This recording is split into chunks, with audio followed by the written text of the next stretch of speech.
right now, at this very moment. There are more than 10,000 commercial aircraft cutting through the skies above our planet. They are carrying millions of passengers, business people, families, adventurers from one corner of the world to another.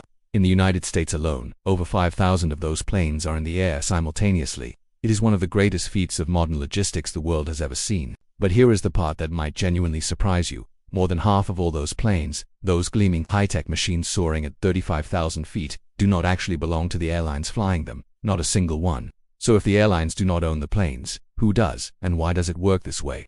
Welcome to one of aviation's most fascinating hidden truths. Why buying a plane is basically impossible. Let us start with the obvious question. Why would a major airline choose not to own its own aircraft? The answer is brutally simple. Buying planes is extraordinarily expensive. A single narrow-body jet, like the Boeing 737 or Airbus A320, is listed at over $100 million. Want a wide body like a Boeing 787 or an Airbus A350? That will set you back more than $350 million per aircraft. And airlines do not need just one plane. They need hundreds. That means a mid-sized carrier could be looking at a fleet bill exceeding $25 billion. Even if an airline had that kind of capital lying around, they still might not be able to get the planes they ordered. Boeing and Airbus, the world's only two major commercial aircraft manufacturers, both have delivery backlogs that stretch nearly a decade at current production rates. So buying planes is not just expensive. It is slow, capital-intensive, and carries enormous risk if demand ever collapses. The smarter way to fly, the power of leasing. So the industry found a different answer.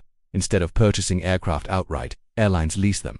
A typical dry lease costs anywhere between $400,000 and $1 million per month per aircraft. Under this arrangement, the airline takes full operational control. They fly it, maintain it, crew it for a fixed term of roughly 6 to 12 years. When the lease ends, they simply hand the keys back. No massive assets sitting on their balance sheet. No long-term depreciation risk. Think of it exactly like leasing a car.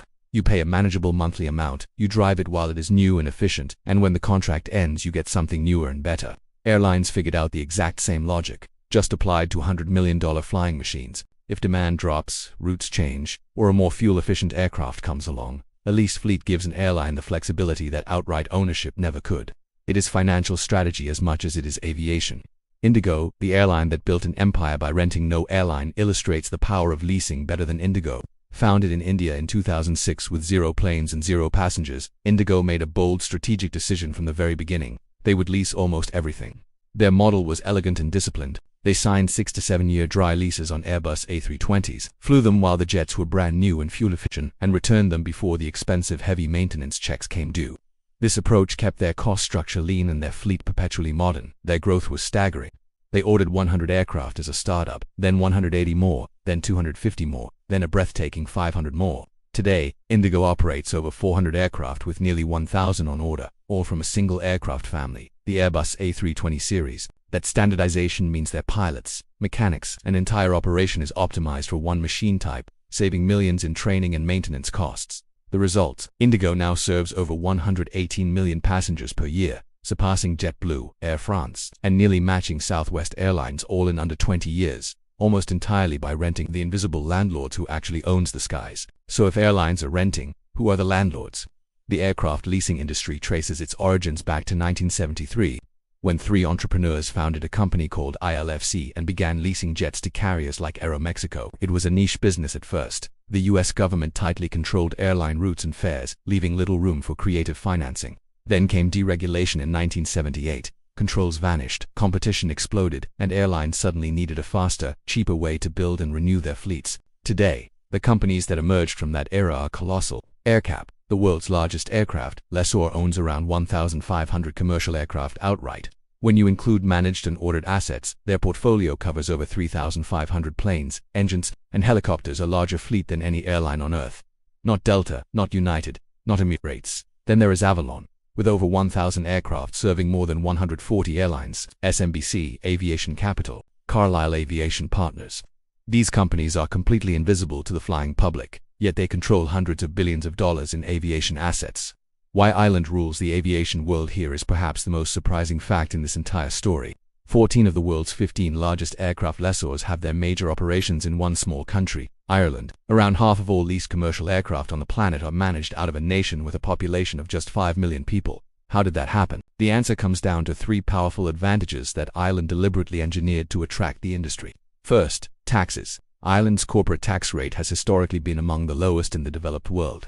and even after new international rules brought it up to 15%, that rate remains highly competitive.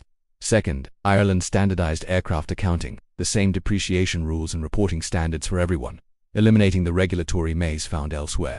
Third, and most crucially, Ireland has tax treaties with over 70 countries. Without those treaties, an airline leasing a plane from abroad could pay up to 30% extra in withholding taxes on every monthly payment, potentially over $100,000 in added cost on a single lease. Ireland's treaty network eliminates or dramatically reduces that burden. The message to the industry was simple: come here, pay less, grow faster. When things go wrong, insurance, risk, and real consequences, a leased aircraft is still a machine operating in one of the most regulated industries on Earth. And when things go wrong, the question of who bears responsibility becomes critically important. Almost every commercial aircraft in the world carries two forms of insurance: hull insurance, which covers the physical value of the aircraft, and liability insurance, which covers passengers and third parties. In a dry lease, the airline bears full operational responsibility. They flew it, they maintained it, they are accountable.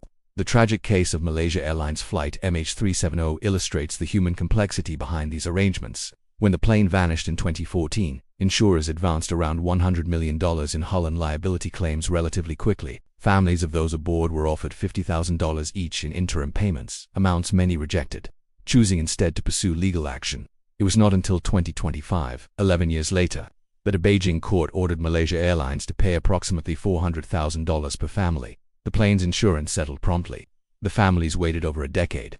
The leasing company, the invisible landlord, remained invisible throughout. The bigger picture: what this means for you. When COVID-19 struck in 2020, airlines around the world nearly collapsed overnight. Governments spent over $200 billion bailing out carriers who were burning cash and parking entire fleets. Meanwhile, the leasing companies who owned the planes under legally binding contracts had every right to reclaim their assets when airlines could not pay. After Russia invaded Ukraine in 2022, Western lessors attempted to recover over 500 aircraft worth billions of dollars that were stranded inside Russia. Planes that Russian airlines simply refused to return. Airlines, in a very real sense, have become tenants in their own industry. But here is what is easy to miss in all of this. The leasing model is not a flaw. It is the engine that makes affordable air travel possible. An airline that does not need to spend $25 billion buying a fleet can invest that capital into lower fares, new routes, and faster growth. Indigo did not become one of the world's largest airlines because it had more money than everyone else. It became enormous because it found a smarter way to access the planes it needed without owning them. The aircraft do not belong to the airlines, and that might just be the whole point. If you found this story fascinating, please hit like and subscribe to the World Documentaries and drop your thoughts in the comments below. What surprised you most? We would love to hear from you, and there are so many more incredible stories waiting for you right here on this channel. Enjoyed this documentary? Like this video, subscribe to the World Documentaries, share with a friend who loves aviation. What surprised you most in this story? Drop your thoughts in the comments below. We read every single one.